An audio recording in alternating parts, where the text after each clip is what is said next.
అందరికీ హాయ్ అండి. మీరు ఎప్పుడైనా పల్లీల మురుకులు చూసారా?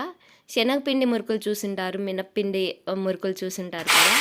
ఇలా ఒక్కసారి వీడియో చూశాక పల్లీలతో ట్రై చేసి చూడండి. మీరే ఫిదా అయిపోతారనమాట. అంత క్రిస్పీగా, టేస్టీగా వస్తాయి. ఎక్కువ ప్రాసెస్ ఉండదు. మీరు ఫస్ట్ టైం చేస్తున్నా కూడా హ్యాపీగా ట్రై చేయొచ్చు. ఈ టేస్టీ మురుకుల రెసిపీ కోసం మిక్సీ జార్లోకి 1 కప్పు వరకు పల్లీలు తీసుకొని మెత్తగా పౌడర్ లాగా గ్రైండ్ చేసుకోవాలి. ఇలా వీలైనంత మెత్తగా గ్రైండ్ చేసుకున్న తర్వాత ఈ పౌడర్ని ఒక మిక్సింగ్ ప్లేట్లోకి తీసేసుకోండి. మనం ఇందాక పల్లీలు తీసుకున్న కప్పుతోనే 2 కప్పుల పొడి బియ్యం పిండి తీసుకోవాలి.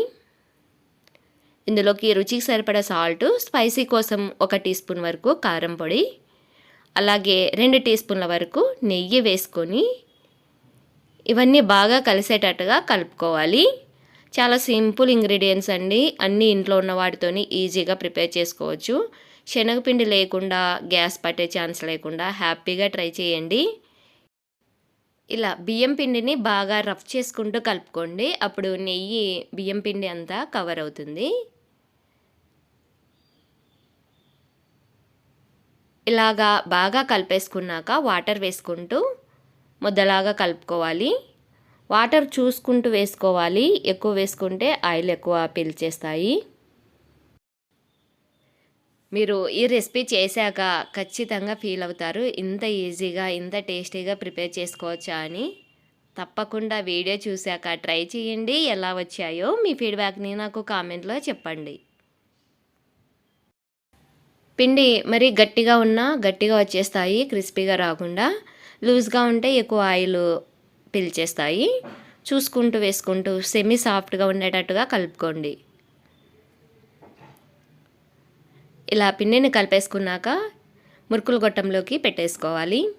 నేను ఇక్కడ వీడియో కోసం చాలా తక్కువ చూపిస్తున్నాను. మీరు ఎన్నైనా ప్రిపేర్ చేసుకోండి, ఎన్ని రోజులున్నా పాడవవు.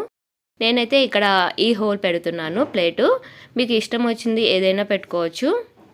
ఇలా మొత్తం ఫిల్ చేసేసుకున్నాక డీప్ ఫ్రై కోసం ఆయిల్ వేడి చేసుకుని పెట్టుకోండి. ముందుగానే ఆయిల్ హీట్ అయ్యాక మీడియం ఫ్లేమ్లో పెట్టుకొని ఇలా నేను వీడియోలో చూపిస్తున్న విధంగా కొంచెం ప్రెస్ చేసుకున్నాక ఇలా కట్ చేసుకోండి.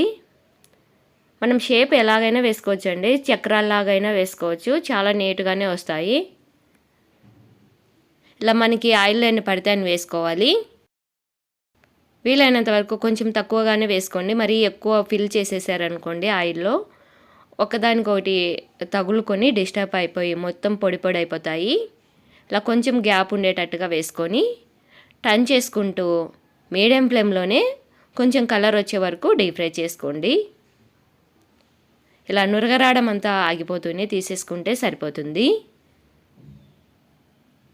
ఇవి పూర్తిగా చల్లారాక ఒక ఎయిర్టైట్ డబ్బాలో మనం స్టోర్ చేసుకుంటే ఎన్ని రోజులున్నా క్రిస్పీగా, ఫ్రెష్గా ఉంటాయి. చాలా టేస్టీగా ఉంటాయండి. ఈ సంక్రాంతికి మీరు కూడా ట్రై చేసి చూడండి.